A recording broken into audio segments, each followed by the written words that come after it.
నమస్తే, welcome to our channel. నేను సౌజన్య. Jaganmohan Reddy సర్కారుపై EC మూడో కన్ను తెరుస్తోందా అంటే అవును అనేటువంటి సమాధానం వినిపిస్తోంది. మళ్ళీ వైసీపీ వాళ్ళు ఎటువంటి కార్యక్రమాలు చేయడం వల్ల ఈసీ ఇంత సీరియస్ అవుతోంది? మరి అంశానికి సంబంధించి మనతో మాట్లాడడానికి, వారి విశ్లేషణని మనతో పంచుకోవడానికి ఈరోజు మనతో పాటు ఉన్నారు సీనియర్ పొలిటికల్ అనలిస్ట్ అడసిమిల్లి శ్రీనివాసరావు గారు ఉన్నారు. వారితో మాట్లాడదాం. నమస్తే అండి. నమస్కారం అండి. ఆంధ్రప్రదేశ్లో వైసీపీ సర్కారుపై ఈసీ సీరియస్ అవుతోంది, మూడో కన్ను తెరవబోతోంది అనేటువంటి వార్తలు వినిపిస్తున్నాయి. ఇది ఎంతవరకు వాస్తవం? మళ్ళీ వైసీపీ ఏం చేయడం వల్ల ఈసీ ఇంత సీరియస్ అవుతోంది? వాళ్ళు ప్రభుత్వ ప్రకటనలు ఉంటాయి కదా, అదే పార్టీ ప్రకటనలో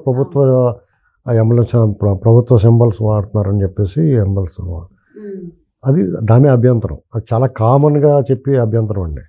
ఈసీ మూడో కన్ను నాలుగో కన్ను ఏం తెరవట్లేదు.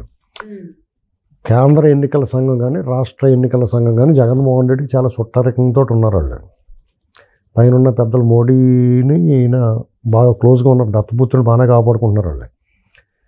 వాళ్ళు కాపాడకపోయినా ఎలక్షన్ కమిషన్ మాత్రం జగన్మోహన్ రెడ్డికి సరైన విధంగా వాళ్ళని అదుపు చేయలేకపోతుంది. ఎందుకంటే ఎన్నికల కోడ్ ముందు ఎలాగైతే అధికార యంత్రాంగం జగన్మోహన్ రెడ్డికి బానిసత్వం చేశారో, ఎన్నికల కోడ్ వచ్చిన తర్వాత షెడ్యూల్ విడుదలైన తర్వాత నామినేషన్ పర్వం ముగిసిన తర్వాత కూడా ఇంకా అలాగే వాళ్ళు బానిసత్వంతో ఉన్నారు. వాళ్ళకి ఉడికం చేస్తున్నారు. బాధితుల్ని నిందితులుగా చేర్చి కేసులు పెడుతున్నారు. వాళ్ళు కొట్టిపోతారు. వీళ్ళు ఎవరైనా కంప్లైంట్ ఇస్తే వీళ్ళ మీద కేసులు పెడుతున్నారు. వైసీపీ తాలూకు అభ్యర్థులు కానీ నాయకులు కానీ జుట్టుపట్టు లాక్కుని వచ్చి కొడుతున్నారు. అనంతపురం జిల్లాలో నేను చంపేస్తాం అని చెప్పేసి బెదిరిస్తున్నారు ఇళ్లమే పడి.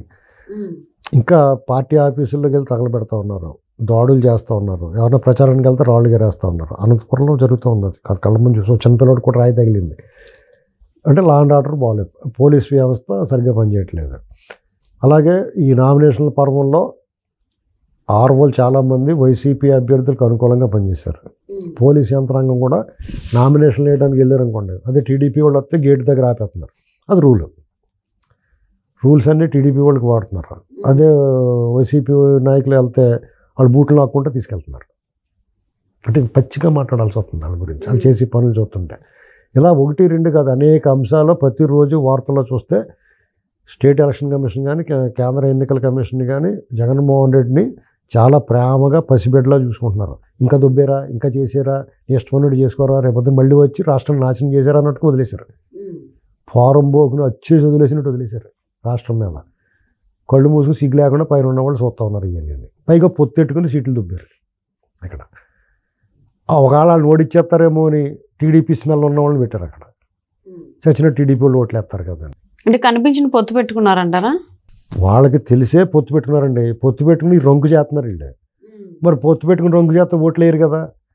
ఆ ఓట్లు వేయక అలా చేస్తారేమో అని ఏం చేశారు, టీడీపీకి సంబంధించిన వాళ్ళు పెట్టారు. అక్కడ టీడీపీ నుంచి వెళ్ళిన వాళ్ళని, టీడీపీ ఫ్లేవర్ ఉన్న వాళ్ళని, టీడీపీకి అనుకూలంగా ఉన్న వాళ్ళని, జగన్కి నిజంగా వ్యతిరేకంగా ఉన్న వాళ్ళని పెట్టారు. అక్కడ చచ్చినట్టు ఓటు వేస్తారు కదా వీళ్ళు. ఇప్పుడు అవునా కదా, బీజేపీ మీద కోపం ఉన్న క్యాండిడేట్ల గురించి చేస్తారు ఓటు. ఇలా పెట్టి వాళ్ళు రొంకేవారు వాళ్ళతో సాగిస్తున్నారు. ఇది ఎంతవరకు కరెక్ట్ అనేటువంటిది ఆలోచించుకోవాలి. ఇప్పుడు బాధ్యత ఎవరిదంటే బీజేపీని కూటమిలో తీసుకొచ్చిన పవన్ కళ్యాణ్ బాధ్యత తీసుకోవాలి. అలాగే చంద్రబాబు నాయుడు గారు మోడీ చాలా గొప్పవాడని చెప్తున్నాడు కాబట్టి ఆయన బాధ్యత తీసుకుని వాళ్ళ మీద ప్రెజర్ పెట్టాలి. అంతే. ఎందుకంటే చీఫ్ సెక్రటరీని ఇంకా మార్చలేదంటే, అలాగే తిరుపతిలో ధర్మారెడ్డిని కొనసాగించారు. నిన్న కాక మొన్న రాజ్నాథ్ సింగ్ గారు వచ్చి పచ్చిబూతులు తిట్టెళ్ళాడు అవినీతి మీద, దీన్ని పెద్ద ఏదో చేసేస్తామని. మరి ఎందుకు వాళ్ళు పొడిగించారు అతనికి? అతని మీద ఎన్ని కంప్లైంట్లు వచ్చినాయి. అలాగే చీఫ్ సెక్రటరీ మీద, డీజీపీ మీద అన్ని కంప్లైంట్లు ఎత్తుంటే వాళ్ళు కళ్ళు మూసిపోయి ఉన్నారంటారా ఏంటి? నాకు అర్థం అవ్వట్లేదు. వాళ్ళు ఏం చేస్తున్నారు దేశంలో? వీళ్ళని నమ్ముకుని వీళ్ళు చేతిలో పెట్టేస్తే దేశం ఏమైపోద్దండి? ఇంత పెద్ద దేశం పెద్ద షిప్ని ఆ పనికి మాలివాడికి అప్పచెప్పినట్టు అప్పచెప్పేసారు వాళ్ళకి. పైగా ఆ అటానమస్ బాడీలు వాళ్ళ విచక్షణాధికారంతో పనిచేయాలి. వాడికి ఎప్పుడు సూట్ కేసులు అందినాయో జగన్మోహన్ రెడ్డి ఎవరినైనా కొనేస్తున్నాడు. ఎందుకంటే వాడు సొమ్ము కాదు కదా, వాళ్ళు బాబు సొమ్ము ఏం కాదు, మన అందరి దగ్గర దొబ్బేసిన డబ్బులు అయినవి. దాంతో ఎలాగైనా కొని మాడేస్తాడు.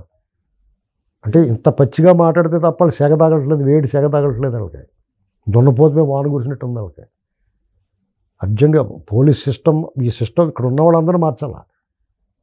కొంచెం న్యూట్రల్గా ఉన్నవాడిని, ఆడు దత్తమైనా పర్లేదు, న్యూట్రల్గా ఉన్నవాడిని పెట్టాలి.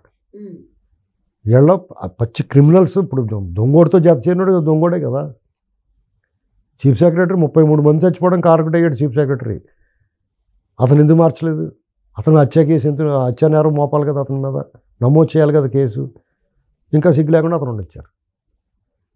అసలు గుర్రం తోకను ఊపుతుందా, తోక గుర్రాన్ని ఊపుతుందా అనేటువంటి పరిస్థితి ఉంది. ఎలక్షన్ కమిషన్ చెప్పినట్టు వీళ్ళు అంటారా, వీళ్ళు చెప్పినట్టు వాళ్ళు అంటారా. ఈ ప్రతిపక్షాలు కంప్లైంట్ ఇస్తే పట్టించుకోవట్లేదు. వాళ్ళు అడిగితే ధర్మారెడ్డికి ఎక్స్టెన్షన్ ఇస్తారు. ఇది ఏ రకంగా ఆలోచించాలి? ప్రజలందరూ ఇప్పుడు బీజేపీ చేస్తున్న మోసాన్ని గమనించండి. ఈ దేశంలో ఉన్న మిగతా రాష్ట్రాల్లో ఉన్న బీజేపీ తెలుగు వాళ్ళందరూ కూడా గమనించుకోవాలి. బీజేపీ చేస్తున్న మోసాన్ని మీరు ఎట్టి పరిస్థితులు తిప్పికొట్టాలి. వాళ్ళకి జలకి ఇవ్వాల్సిందే. ఇది వాళ్ళని చూస్తే మాలాంటి సగటు పౌరుడు తెలుగుదేశం వాళ్ళు జనసేన వాళ్ళు చచ్చినట్టు వాళ్ళు చెప్పినట్టు వినాలి. కూటమి పొత్తు ధర్మం అని చెప్తారు నీతి కౌరులే. మాకే అభ్యంతరం లేదు మేము మాట్లాడటానికి. బీజేపీ పచ్చి మోసం చేస్తుంది. ఇది గమనించుకోవాలి. ఓట్లు వేసేటప్పుడు మిగతా రాష్ట్రాల్లో తెలుగు వాళ్ళందరూ కూడా మనం మాట్లాడిన అన్ని రాష్ట్రాల్లోనూ తెలుగు వాళ్ళు చూస్తారా. బీజేపీ పట్ల పునరాలోచన చేసుకోండి. అంటే ఇప్పుడు వైసీపీ అడ్వర్టైజ్మెంట్స్ లో అంటే మీడియా ప్రకటనలకు సంబంధించి లోగోస్ వాడుతుంది. చిన్న విషయం అండి అది. మరి దాని టీడీపీ శ్రేణులు అయితే కంప్లైంట్ చేశారు కదా. చేత్తో సూది పోనేవారు కింద నుంచి గుణపాలు వదిలేస్తారు అన్నట్టుగా ఇలాంటి చిన్న చిన్న విషయాలు పట్టించుకుంటారు, పెద్ద పెద్దవి వదిలేస్తున్నారు వాళ్ళు. అర్థమైందా మీకు? ఇది చిన్న విషయం. వాళ్ళు లోగో వేసుకుంటే ఏం కొంపలు మునిగిపోతే ఏం పట్టించుకోకలేదు. విగ్రహాలకు ముసిగేస్తాను లేకపోతే ఆ ఫోటోలు కనపడకూడదని దానివల్ల పెద్ద ప్రయోజనం ఏముంటుంది? ప్రజలకు పెద్ద ఉపయోగం. ఇలాంటి పనికి మళ్ళీ చేస్తారు ఎలక్షన్ కమిషన్. ఇప్పుడు తెలంగాణలో లేకపోతే ఇంకొకటి ఒక విగ్రహం కనపడితే ఏమైపోద్దండి? అక్కడ ఉన్న ఆఫీసర్లు సరిగ్గా మార్చకపోతే ఆడికి వాళ్ళు బూట్లు నాకి వాళ్ళు పెడితే ఆడు ఇష్టం చేసి పెడతాడు. అవి కదా మార్చాల్సింది, చేయాల్సింది. ఈ ఫోటోలు లేకుండా ఉండాలి, ఎంబ్లమ్స్ వాడకూడదు, విగ్రహాలకు ముసిగేయాలి, ఇలాంటి పనికి మళ్ళీ పనులు కూడా చాలా నిజాయితీగా చేస్తూ ఉంటారు. అంతేగాని అక్కడ చీఫ్ సెక్రటరీ ఇష్టమైనట్టు ప్రవర్తిస్తున్నాడు, జగన్కు అనుకూలంగా పనిచేస్తున్నాడు. ఆ చీఫ్ సెక్రటరీని మార్చుంటే 20 రోజుల క్రితమే నామినేషన్లో సగం మంది రిజెక్ట్ అయిపోతారు. వాళ్ళందరికీ నామినేషన్లు యాక్సెప్ట్ చేస్తారు వాళ్ళు. వైసీపీ వాళ్ళే అన్ని బూతులే, తప్పులే అన్నీ. వాళ్ళు మళ్ళీ మళ్ళీ అవకాశాలు ఇచ్చి మళ్ళీ రాసుకొని అన్నీ చేసి పెట్టారు వాళ్ళకి.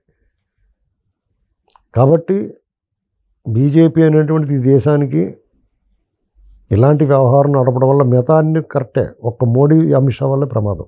అంటే ఇప్పుడు ఎన్నికల కమిషన్ ఆంధ్రప్రదేశ్లో ఉన్నటువంటి సిఎస్ని అలాగే డీజీపీని మార్చలేదు కాబట్టి ఈసీ కూడా జగన్ సర్కార్కి కొమ్మ కాస్తుంది అంటారా? ఖచ్చితంగానే. అందులో ఏమన్నా కొనేసుకుని ఉంటాడు.